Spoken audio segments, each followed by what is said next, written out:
ED ने application लगाई थी, 14 दिन की रिमांड मांगी है संजीव हंस जी की।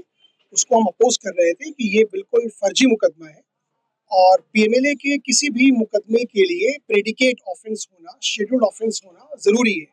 ये सेटल्ड लॉ है, इस पे बहुत सारे सुप्रीम कोर्ट के और हाई कोर्ट के जजमेंट हैं। उन जजमेंट्स का हवाला दिया और उनको कोर्ट को इसका ध्यान इस तरफ आकर्षित कराना चाहा कि 18/2023 जो एफआईआर संजीव हंस जी पे थी, उसको माननीय उच्च न्यायालय, पटना उच्च न्यायालय ने 6 अगस्त 2024 को ऑन मेरिट्स क्वैश कर दी।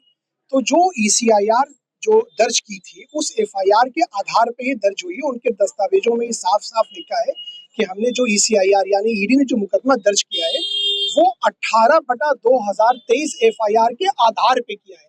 तो हमारा मत ये था कि जब वो एफआईआर खत्म हो गई, समाप्त हो गई और उच्च न्यायालय के आदेश से समाप्त हुई, तो ईडी का कोई तुक नहीं बनता और उस पे पंकज बंसल, विजय मदन लाल चौधरी, ये सारे जजमेंट्स जो है उसको हमने रेफर किया, कोर्ट के समक्ष रखा और हमने अपोज किया कि बिल्कुल इलीगल है और पूरा फर्जी मुकदमा है, कहीं से कुछ भी नहीं है।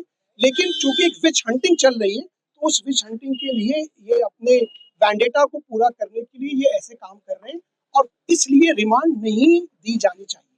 तो क्या हुआ अब बहस पूरी हो गई, बहस काफी लंबी चली, करीब 2.5 घंटे और अब ऑर्डर जज साहब पास करें।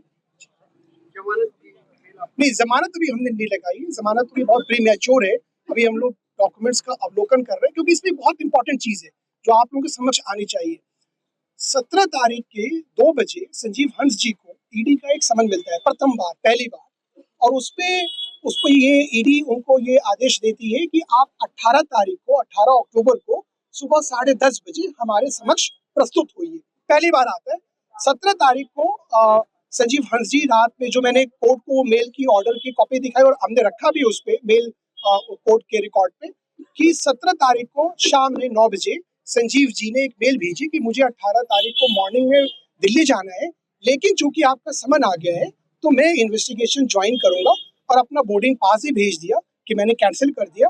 और साथ में 2 डिटेल्स मांगी थी, एक आधार कार्ड मांगा था और संजीव हंस जी से ये पूछा था कि जहां जहां आप बिहार में आप पोस्टेड रहे उसकी आप डिटेल दे दीजिए।